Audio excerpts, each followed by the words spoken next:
is a difference between you and me. We both looked into the abyss. But when it looked back at us, you blinked. Hi guys, I'm Griper here, and this is a DC Legends video. Welcome to Riddle Me This. On the line, I have right now with me Dr. Zibarro. Hi there. And we're going to go over a few comments that I actually had in videos as topics.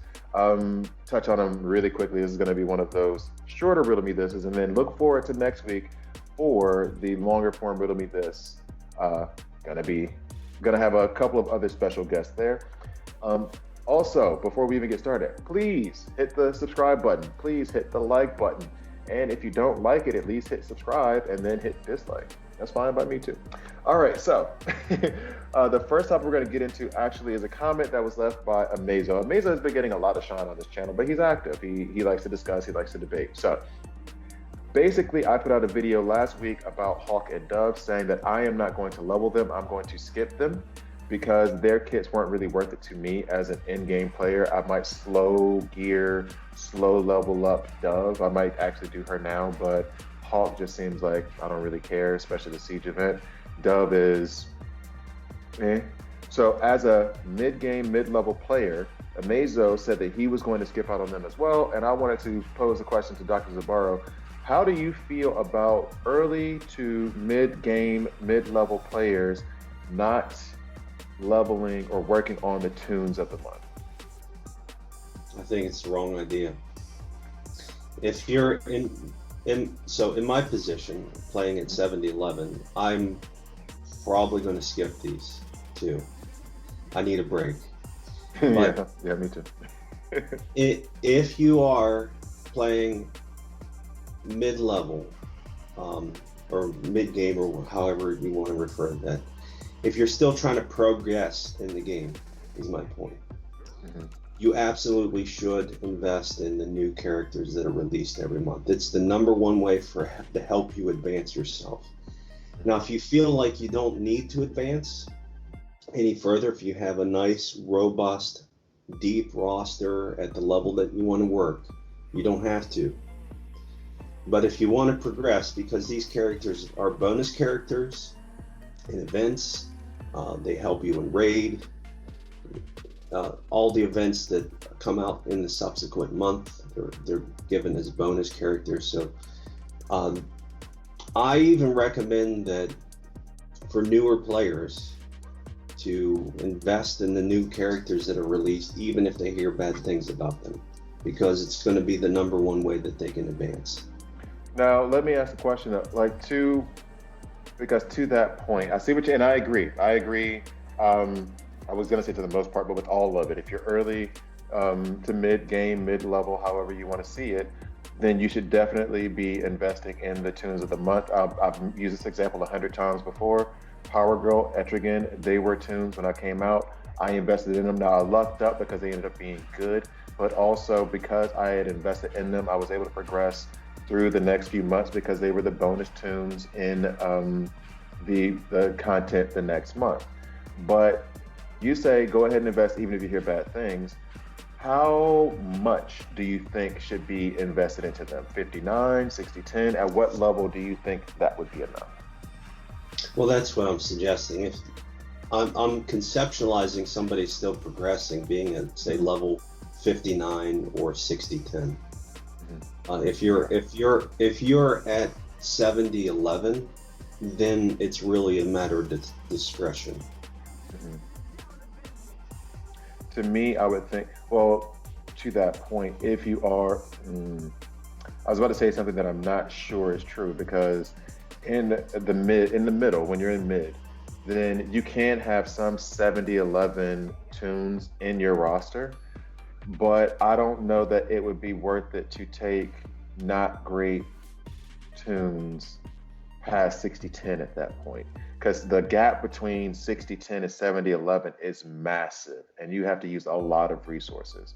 And I'm not so sure taking a toon that isn't really worth it to the 60-10 level. Like for example, I just took Wonder Woman Coda 60-10, And at 6010, she's perfectly capable of handling everything PvE wise in terms of campaign and red alerts. Mhm. So if I were to hear that, hey, she is a terrible player, a terrible toon, then I would be, from the perspective I have now, I would be less inclined to take her 7011, because if I can take care of the PvE stuff that I need to do now with her at 6010, then why would I take her to 7011?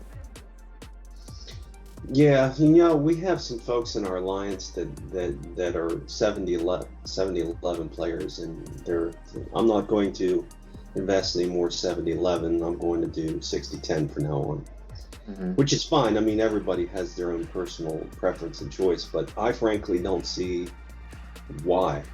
Why would you do that? Honestly, because you can't use 6010 characters once you're 7011 in any other mode other than PvE. That's it. Well, that would be that, but that's the answer to the why.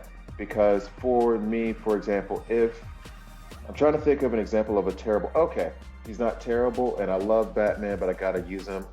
The Dark Knight. Now, the way he is now, I have him 7011. Those resources that I use to take him from 6010 to 7011, that's a lot of resources. And so if I were to just leave him at 6010 and only use him in PvE content because he's a bonus toon for whatever event coming up, and he could handle all of that, then I get to save those resources for taking him 7011, because at 7011 I'm not using the Dark Knight in PvP anyway. You see what I mean?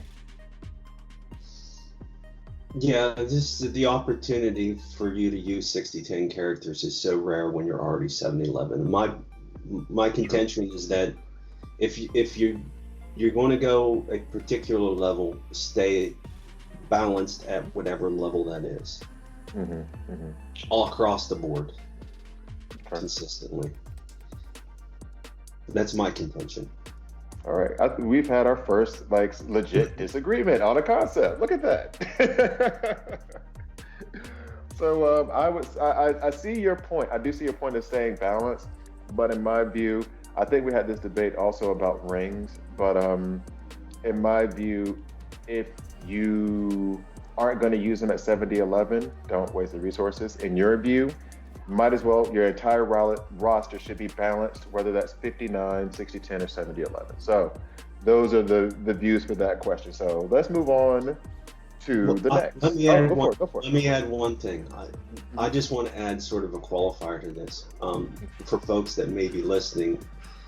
If you're trying to decide, which position is the best, what is the best argument here, it really comes down to a matter of what is your personal play style, what are your individual goals, because depending on how you play the game, Ungrafer might be right or my position might be right. It really just comes down to how do you individually play the game, and everybody plays differently, so you do need to consider how you play. I would probably characterize a lot of my principles based on being highly competitive, with the goal of winning. I echo that sentiment. As I try to make clear on this channel, there are no right or wrongs. This is how I play. This is how he plays. So there is no right or wrong. Take this advice. Take what we've said here, and then use it to the best of your ability, and use it to whatever might be right for you. Right. So that is his style. My style, I think I'm competitive too, but maybe a little bit more of a... I didn't mean to imply that. I'm teasing. I'm giving you a hard time. Okay, so, all right, so to the next question. The next comment from Jimmy. I'm not going to say, well, Jimmy Hatzitz? Sure. Hope he doesn't mind me reading his comment out, but I'm going to read it out. So, especially since it was public, so I think it's okay. Blue Beetle, and this is me. I went on a bit of a rant, not a rant, just not really happy about the Blue Beetle kit. It didn't make a lot of sense to me. He replied, Blue Beetle makes no sense being the anti-Black Flash toon. He is supposed to be anti-Green Lantern. WTH is his ability still called Shield Breaker when it breaks no shields and Black Flash doesn't have shields to begin with? That's a pretty good point. Stupid rework simply to make someone anti-Black Flash. And then I commented later, I'm not going to read my full comment, but it's also like there's already a couple of anti-Black Flash toons in the game, one of whom is farmable, and the other one was a toon that we just got a couple months ago. So, Dr. Zibarro, how do you feel about Blue Beetle's kit overall, not just with regards to being an anti-Black Flash, but just him as a toon now? Which one farmable do you have in mind? Are you talking about Harley? Exactly, Harley Quinn. Okay. I think there's a good bit that could be said here, but I think because Black Flash is stupid OP, that they do need to build counters to it. But when I start to think of something like this, I'm reminded of how days were when Wonder Girl came out. And the problem with Wonder Girl is they never ever built a hard counter to her. There are counters to her, but there is not a hard counter to Wonder Girl. Yeah. But Shiva is a hard counter to Black Flash. Yes, Okay, so yes, she is. And you know, Cassandra Cain and Harley Quinn are good counters as well. So there's options. Of course, Black Flash himself is probably one of the best counters to Black Flash. So using the same, just like Martian Manhunter is the best one of the best counters against Martian Manhunter. Yeah. I'm not that excited about Blue Beetle. I did think his ability to deal extra damage against the same affinity is interesting. I think that's interesting. Yeah. At this point, though, I don't know what to say about it until we can see observable data and how that plays out. That's basically my feeling on him as well. Like, I like the fact that there was a nuance against Mystic toons. I like the fact that they introduced it, just because at a certain point you have to introduce nuances to make toons a little bit more valuable or unique or niche, so you can build around these certain things and it opens up team compositions that you can make. For Blue Beetle, how do I put it? I like the fact that they're thinking differently, although this one that they use to think differently, I don't think is really valuable. Because why would you bring Blue Beetle to hit extra hard against Mystics when you could just bring a physical? So, that would be my debate on it.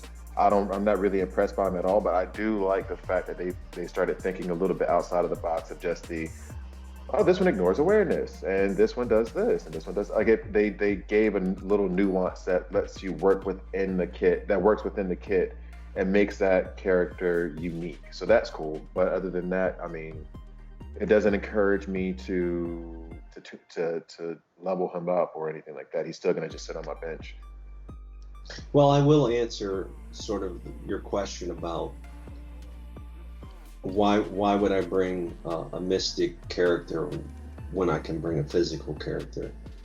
And because one of the considerations I thought, and why I think it's interesting, not necessarily, and again, this is just on paper, I don't know about in practice, is the fact that you have 4 characters that you bring to battle. There's always going to be 2 of one of the affinities. So there'll be 2 mystics, 2 energy, or if people bring 4 characters.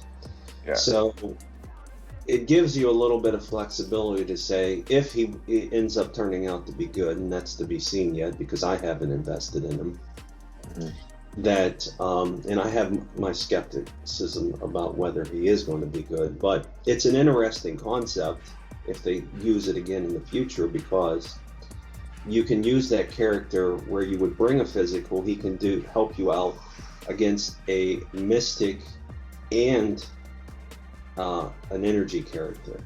he can do double work. Yeah. True. So in theory, it's a cool idea, but in practice, it's yet to be seen how it's going to play out.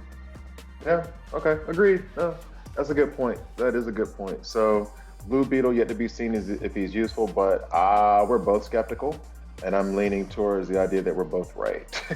So for the final question, the final topic, this is from 2D Tron. He was correcting me on a video, he was correcting me on a video where I was talking about the auto share